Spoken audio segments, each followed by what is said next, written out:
17 জুলাই 2024 সাল রোজ বুধবার দিবাগত রাত থেকেই সারা দেশ জুড়ে ইন্টারনেট সংযোগ বিচ্ছিন্ন হয়ে পড়েছে বা বিচ্ছিন্ন করা হয়েছে। আমি যখন ভিডিওটি রেকর্ড করছি তখন শুক্রবার দিবাগত রাত চলে এসেছে।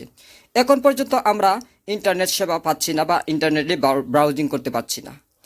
যেহেতু আমরা বাঙালিরা অনেকেই সিম থেকে ডাটা ইউজ করে থাকি, সুতরাং জাতিগত দিক থেকে অনেক বড় একটা সংখ্যার ক্ষতির সম্মুখীন হচ্ছি। সুতরাং এই ক্ষতিটা আমাদের কতটুকু ক্ষতি এবং এই ক্ষতিটা আমরা কিভাবে পুষিয়ে নিতে পারি সেই বিষয়ে বিস্তারিত কথা তুলে ধরবার চেষ্টা করব। আমাদের এই রকম ভিডিও সবার আগে পেতে আমাদের চ্যানেলটি সাবস্ক্রাইব করে বেল আইকন প্রেস করে রাখুন। বিভিন্ন তথ্য সংখ্যা থেকে জানা যায় যে বাংলাদেশে প্রায় 16 থেকে 18 কোটি সিম ইউজার রয়েছে। এখন যেহেতু মানুষের হাতে হাতে স্মার্টফোন চলে এসেছে, তাই বেশিরভাগ সিমই স্মার্টফোনে ইউজ হচ্ছে। আমি যদি 50% ধরে নেই যে স্মার্টফোনে মানুষ যে এই সিমগুলো ইউজ করছে, তাহলে এটার সংখ্যা দাঁড়াতে পারে 8 থেকে 9 কোটি। যদি 9 কোটি মানুষ বা 9 কোটি ডিভাইস এই বাংলাদেশে ব্যবহৃত করা হয়, আমি যদি ধরে নিই যে বর্তমানে যারা ডাটা প্যাক কিনেছিল তাদের সংখ্যাটা আরও 50% কম করে দেই, তাহলে এটা 4 থেকে 4.5 কোটিতে দাঁড়াতে পারে।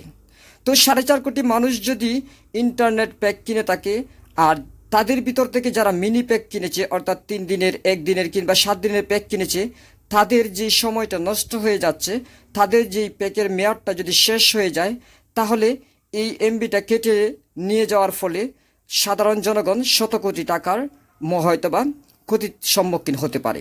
আমি যদি বলি যে 4 কোটি মানুষের ডিভাইসে যদি ডাটা প্যাক থেকে থাকে, সেখানে যদি অন্তত মানুষ 1 জিবি করে ডাটা কিনে, তাহলেও যদি আমরা সেই ডাটাটাকে অন্তত 25 থেকে 30 টাকা ধরে নেই, তাহলে এটার সংখ্যা চলে যায় শত কোটি টাকার উপরে। তাহলে এখানে তো সবাই যে 1 জিবির প্যাকেই কিনবে সেটার তো কোনো নিশ্চয়তা নেই, তাই না? আমরা দেখেছি উইকলি যে প্যাকগুলো রয়েছে, সেখানে 15 জিবি 10 জিবির প্যাকগুলো অনেক সময় 150 থেকে 200 টাকা 250 টাকা পর্যন্ত টাকা দিয়ে কিনতে হয়। তো এত টাকা দিয়ে যারা ইন্টারনেট কিনেছে, কথার কথা মনে করুন যাদের 17 তারিখে যে 7 দিনের প্যাকের 3 দিন ছিল বা 4 দিন ছিল, এখন যদি 3 দিন 4 দিন এদিক দিয়ে চলে যায়, তাহলে তারা আর এই এমবি দিয়ে ব্রাউজিংটা করতে পারবে না।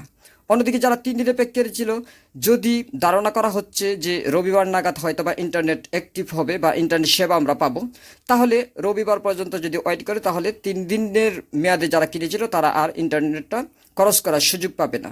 সুতরাং জাতি যেখানে এত বেশি ক্ষতির সম্মুখীন হচ্ছে, সেই ক্ষতিটা কিন্তু সরকার চাইলে পুষিয়ে দিতে পারে।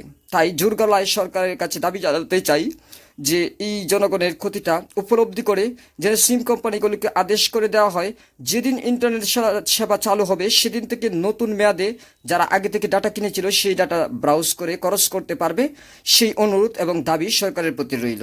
জানি না আমাদের এই দাবিটা সরকারের কাছে গ্রহণযোগ্যতা পাবে কিনা কিংবা সরকারের দৃষ্টিতে আসবে কিনা, কিন্তু একজন নাগরিক হিসাবে এবং একজন ভুক্তভোগী হিসাবে এবং একজন সচেতন মানুষ হিসাবে সরকারের কাছে আমি এই দাবিটা তুলেই ধরতে চাই। আমার এই কথার সাথে যারা একমত রয়েছে তারা অবশ্যই ভিডিওটা একটি লাইক দিয়ে বন্ধু-বান্ধবের সাথে শেয়ার করবেন, আর আপনাদের মূল্যবান মতামত কমেন্টস আকারে জানিয়ে যাবেন। সকলে ভালো থাকুন, সুস্থ থাকুন, কথা হবে নেক্সট টাইম। আজকের মতো বিদায়, আল্লাহ হাফেজ।